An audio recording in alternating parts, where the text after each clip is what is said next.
The only thing that I would really compare to the NBA offseason is like being stranded in the desert with no water for months. And for stuff like the NBA draft or NBA summer league, it's almost like there's just a little bit of rain. Or maybe you see a half-drinking water bottle while you're crawling in the desert. But NBA summer league is the equivalent of Mr. Beast planting a fucking water well right there in the desert next to you. This shit is so exciting, and it is finally here. The entire NBA Media Day just completed. And just like last year, I'm going to take you guys through everything that happened. Yes, I sat here in this chair all day watching every single NBA Media Day, going through the ins and outs of the teams, what they're excited about, what they're talking about, the drama, the loneliness for some of these guys. It has been absolutely insane as always. So I'm just going to jump right into it here, starting off with the Boston Celtics. This one is very interesting because the Boston Celtics as a team are just in a very interesting place right now. So I wasn't expecting them to talk about, championship expectations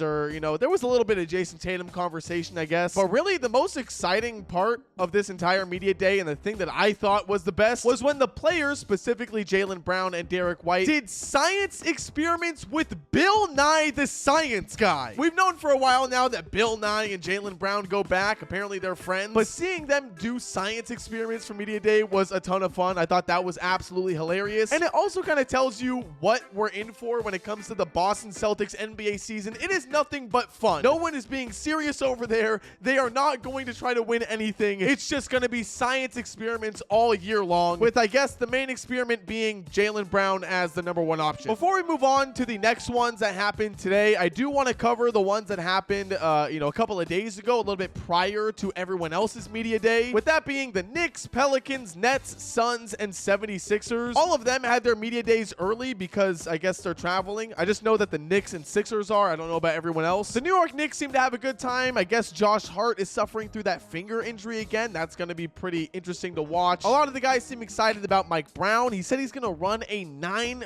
to 10 man rotation, which is obviously drastically different than what we saw before from New York and Tom Thibodeau. I've been very high on the New York Knicks. You guys know this. I feel like now that they have the depth, they have the coach that will utilize the depth, they are going to be a very fun and efficient team to watch this year. You have the New Orleans Pelicans, who I have been down on. A lot of you guys were flaming me for that, saying that I was wrong. And I will say, like, the whole Jordan Poole and Zion Williamson combo does look fun, right? I'm seeing videos of them together hanging out, and it looks like a good time.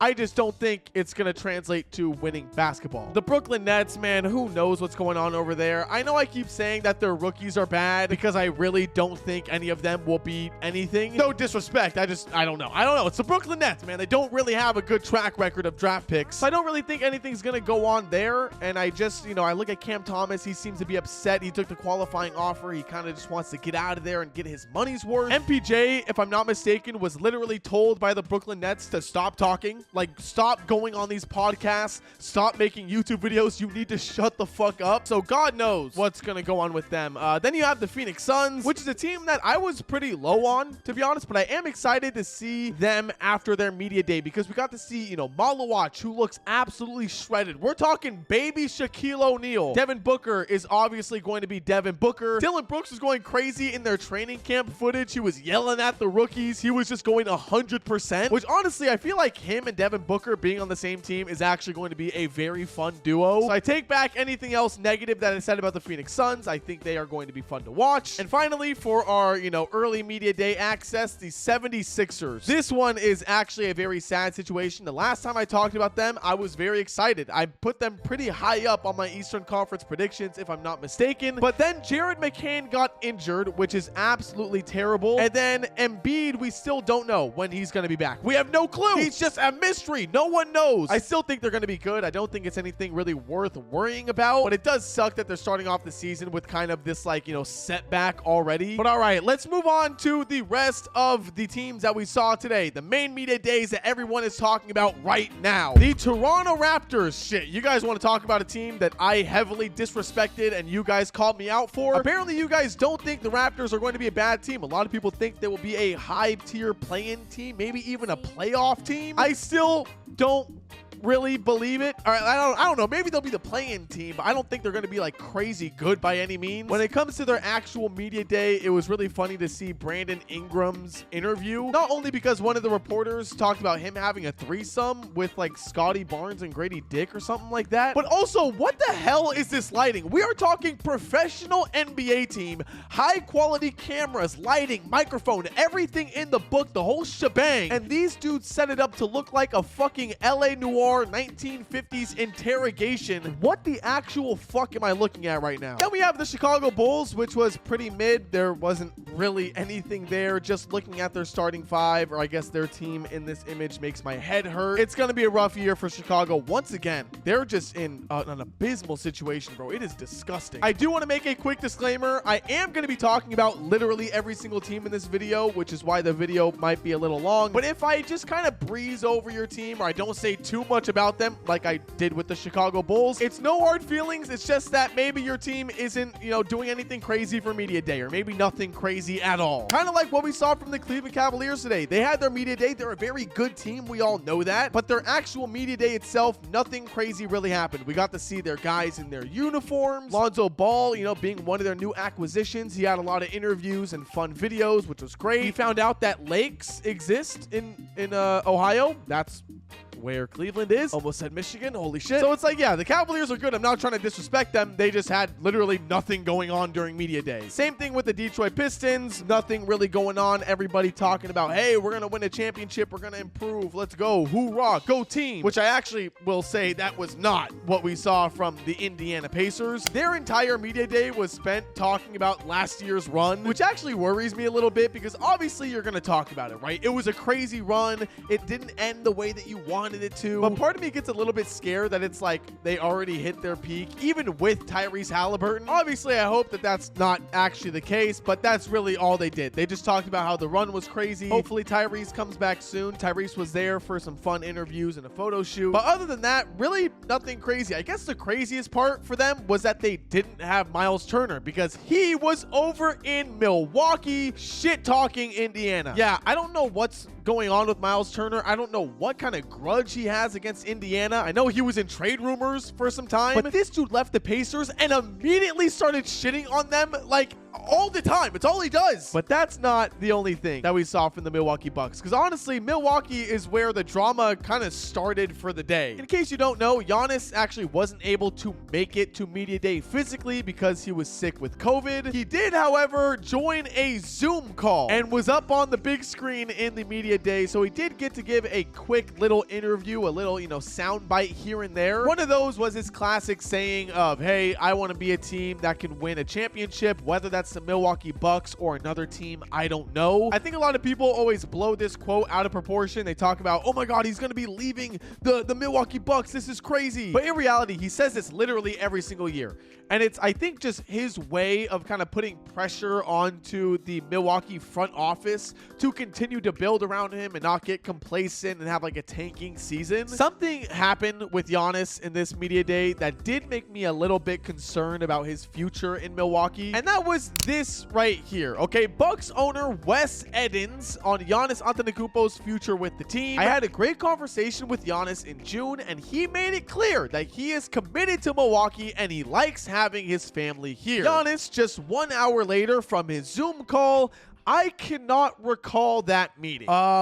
Yeah, that's, oh man, not sure what the fuck that's about. I really don't know. I don't want to read too much into it. Okay, I'm not going to. I'm just going to put that on your guys' plate, let you digest it. Maybe you guys can comment down below your opinions on that situation, because God knows, I feel like we are destined to see Giannis play for another team at some point throughout his career. I don't think that's a crazy take to say. But as for right now, hey, go out there and I don't know, get some MVP votes. You're not winning anything. If we want to talk about a winning team, the Atlanta Hawks are the one team that a lot of people have been talking about all offseason, because the moves that they have made to actually build around Trae Young, this is like the best chance he's had to win since they made it to the Eastern Conference Finals. Just looking at their big three, it looks brilliant. They look amazing. I'm excited to see what Kristaps Porzingis can do, because he says himself that the sickness he was suffering with is officially gone, even though he's still doesn't know what it was. That's a little fucking scary. I will say though, over in Atlanta, it wasn't all rainbows and sunshines because Trae Young was disappointed that he didn't get a contract extension with the team. I think this is both good and bad. On one hand, Trae kind of gets a little chip on his shoulder to perform and do really good with his new teammates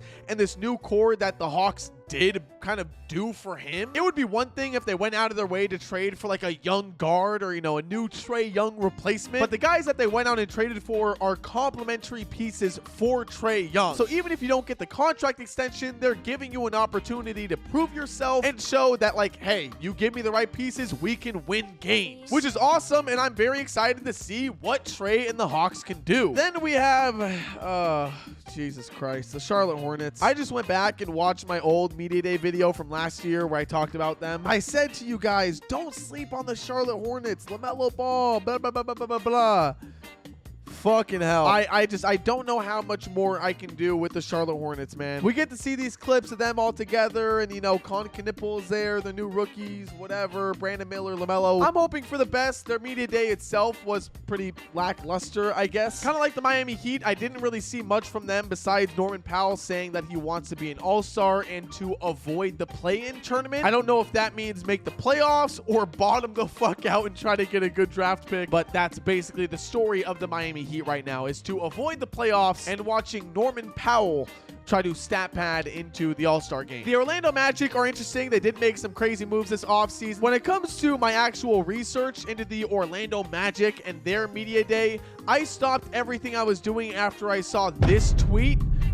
What the actual fuck did I just realized that the list I have here is ordered in conferences, so I've only talked about the Eastern Conference so far. So to round out the Eastern Conference, we have the Washington Wizards. They're another one of those young teams, nothing too crazy going on during media day. You get to see the, you know, new guys, the young guys in their uniforms after, you know, spending a whole offseason working out or playing in the Eurobasket. I still have a lot of hopes in this team, but I will say the one thing about this team that kind of just irks me is that they have more subscribers than me. I don't know why. It pisses me off. So hey, I'm gonna ask you guys to subscribe to the channel because we need to beat the fucking Wizards in subscriber count. This team is so ass.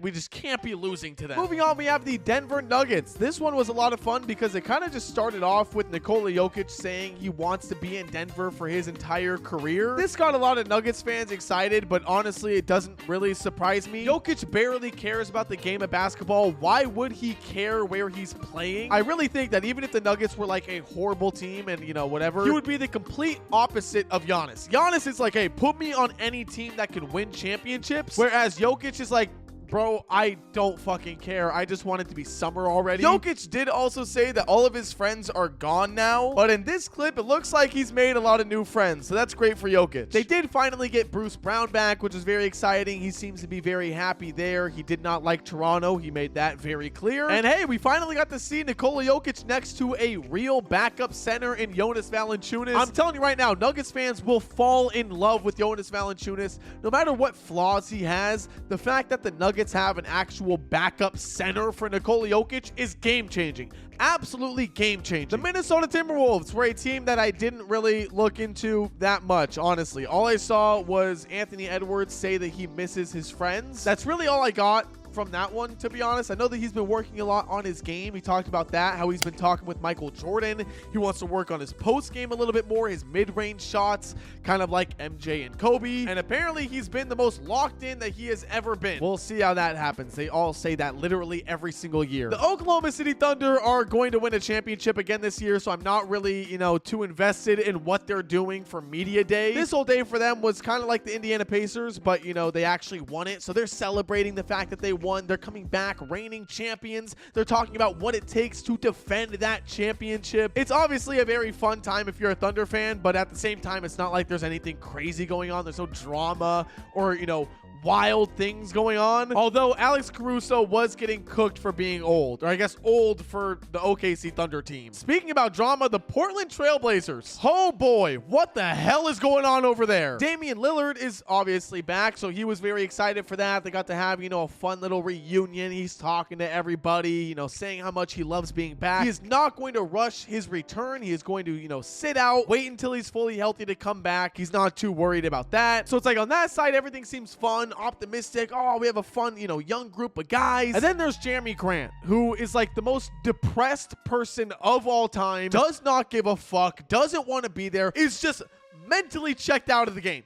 Totally checked out. I think he was asked, like, hey, did you think you'd be back in Portland after last season? And he said no. He said, honestly, I didn't think I'd be here. I'm not trying to be the guy that does this because I don't like bringing up NBA player salary and like money when they complain. But you willingly chose to sign a 5-year, $160 million contract with the team. And you're like mentally checked out? Bro, if you don't get your ass on that fucking court, oh my God. I'm still excited to watch the Blazers this year. I'm not going to watch them too much, but I will be checking in every now and then, which I cannot say for the Utah Jazz. Ace Bailey does seem excited to be there. That is one thing that I got from their media day. He seems to be excited. There was the whole, draft situation of, oh, I want to tank my stock and go to Washington, but he really does seem happy to be in Utah. He ended up firing the manager that I feel was pulling all those strings, that he was doing all that weird shit for. The manager is finally gone. He seems like a little bundle of joy when he's up on the podium. I am excited for Ace Bailey. I think he's actually going to have a pretty fun rookie year,